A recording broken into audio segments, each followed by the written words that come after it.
En définissant la sophrologie dans ce qu'elle a de plus authentique, nous nous apercevons que la phénoménologie occupe une place importante dans la méthode. Et pour cause, toutes les techniques pratiquées en sophrologie sont vues, perçues et ressenties sous le prisme de la phénoménologie.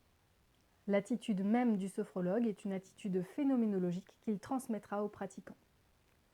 Sans cette approche, la sophrologie perd toute son authenticité. Parler de sophrologie sans parler de phénoménologie, c'est passer à côté du cœur de la méthode.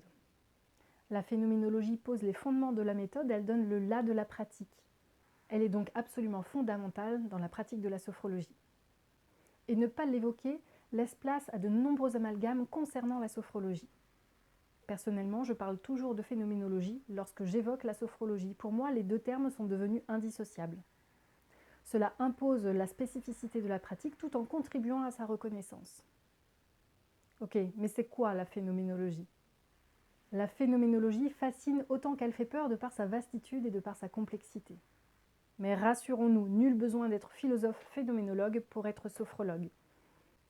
Les notions principales de phénoménologie utilisées dans la méthode donnent la directive aux sophrologues dans leur pratique. Le reste se fait tout seul, enfin presque, avec un effort de répétition des pratiques et un entraînement régulier.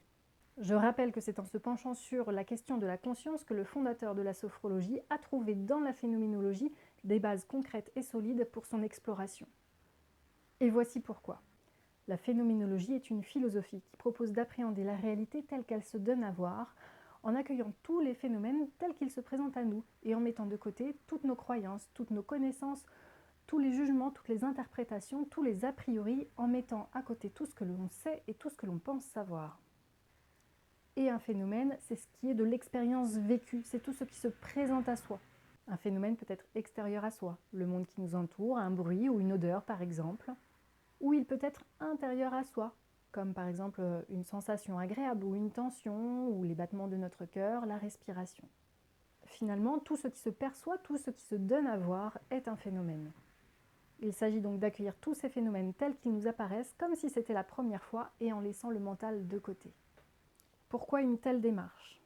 La phénoménologie tend à nous démontrer que si un phénomène est perçu, c'est qu'il y a une conscience pour le percevoir.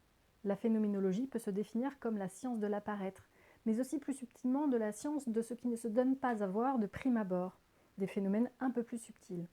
En sophrologie, effectivement, nous apprenons dans un premier temps à accueillir tous les phénomènes qui nous apparaissent, mais aussi dans un second temps à accueillir les phénomènes qui ne se donnent pas à voir de prime abord, les phénomènes un peu plus subtils et notamment le phénomène de la conscience.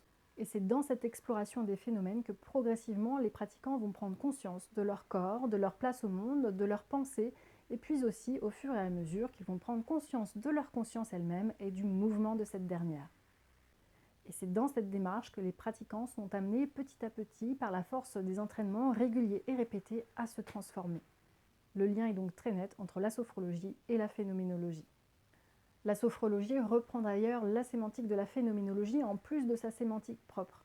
La liste n'est pas exhaustive, mais la sophrologie reprend par exemple les termes d'époquet, de réduction, d'essence, d'attitude naturelle, de conscience ordinaire, de conscience sophronique ou phénoménologique pour les phénoménologues, et bien d'autres termes encore. Et c'est bien dans la pratique concrète de la sophrologie que cette facette phénoménologique nous apparaît.